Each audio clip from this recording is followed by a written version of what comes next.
Hey House Church, welcome to our House Church video for this week.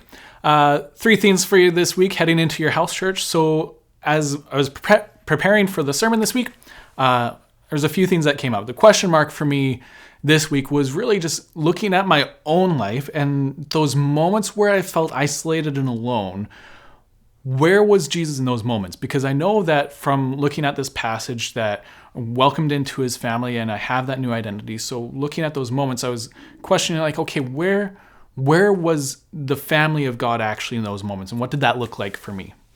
A light bulb moment for me this week as I was preparing was really just realizing that as I was looking at the passage in Mark chapter 6, that Jesus was referring to an actual experience he had.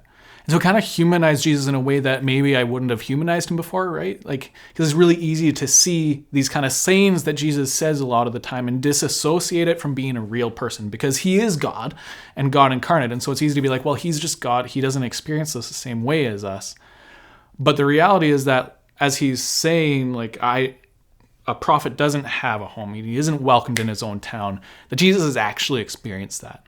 And so that just kind of lit things up for me in a way that I hadn't experienced before.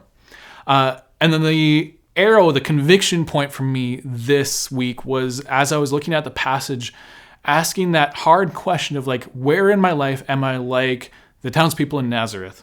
Like Jesus' hometown people that were rejecting him because they knew him. And who do I have in my life who can have those mirror important conversations with me that no one else could have? The people that know me the best, that can call me on my life choices and the things that are happening in my life and point out the areas where I still need to grow.